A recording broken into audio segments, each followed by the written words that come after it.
So the parameter order, I am going to now see that I'm going to come to text again. So what I'm going to do at this point is I'm going to do some maths. Now, if you come to this, realize that this is the first number, and if you now count from the first one, this is 1, 2, 3, 4, 5, 6, 7, 8, 9, 10, 11. Shh. Let me count again. 1, 2, 3, 4, 5, 6, 7, 8, 9, 10, 11, 12, 13. So meaning that whatever you have as this first character, wherever this first character starts from, just add 12 to it. That will be the last one.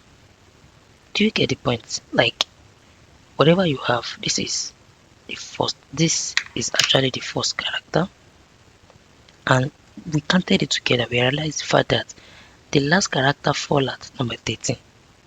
So meaning that for me to get this last item, I just add 12, because the first one is 1.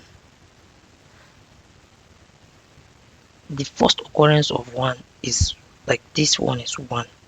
So in order for me to get this last item, I'll just add 12 to it so that I can get 13, and that will pick the last one. The same thing applied to this. The first one is 1, 2, 3, 4, 5, 6, 7, 8, 9, 10, 11, 12, 13. You can see that they have the same characters or the same number of items. So you get the point now. So wherever you get at the first one, to get the index or the number of the position of the last item of my ID, is just take the first one, add 12 to it. Logical reasoning. Alright, so I'll come to maths. I'll put this to get the last ending character position. I'll just say that in text, I'll just pick this. No, I'll pick this. The first occurrence of 1. Whatever is the index or the first occurrence of 1, what did you just do? What? Just don't feel it cool. Just add 12 to it so that you get the last one. Just add 12 to it so that I get the last one. So now that you have been able to do that, what I will now do now is I will now say, now that I have this now, I will now say I have the starting character, I have the ending character position. So I will now come back to this get lists, get other ID for each other. So I will now say that I'll call the function for the starting character, get starting character, and what will I pass? I'll just duplicate this order,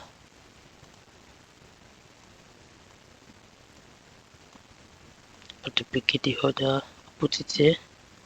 The same thing for the where to stop. I'll also do function get ending character position, then I'll duplicate this order, then I'll put it here. So now that I've been able to do that, I can just zoom out so that I can see it. I'll clean up. So I'll zoom in again. Now to test. So to test that now, let me just return the other ID.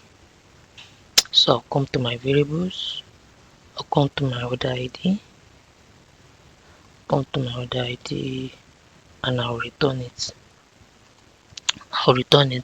So now that I'm returning it,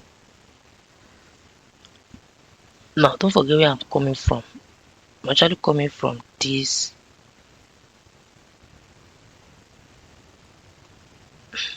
So now that I've write the function for get order ID for each other, I'm actually coming from this get list of orders. So I will then say that for get available list of orders, whatever I'm getting here, I will just say a function get order ID for each order. We get it now, and I'll just duplicate each. I think I'll just come and pick it in variables. I'll just pick each iteration, pass it as an order. So let me clean up now. And of course I have a list of orders now, the order ID. Let's just go ahead to make our process faster by just testing it at the go. So I'll just duplicate this and I'll put it here, but instead of calling the variable directly, I will just call the function of get list of orders, get list of orders. And by the way, this get list of orders is supposed to also be a function that will return a value. It's supposed to be a function that will return a value, so I'll change it to a function that can return a value. Or the function that can return a value. So by the way, yeah, so it's fine. I think I will just change it to a function that can return a value. Get list of orders. Put this here.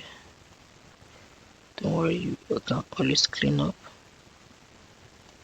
I'll copy this. I'll change this to underscore because I'll still delete it. Now I can then delete this.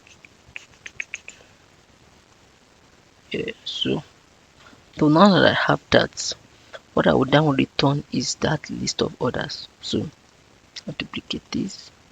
That list of orders, don't forget that what is actually doing here is that this particular list, it is looping through it, and using the function that we have defined, it picked this first one, this first ID, that first ID, attach it to a list. The second ID, pick it, also attach it to a list. That's what we are doing. That's just as simple as that. Just that the process is a bit technical.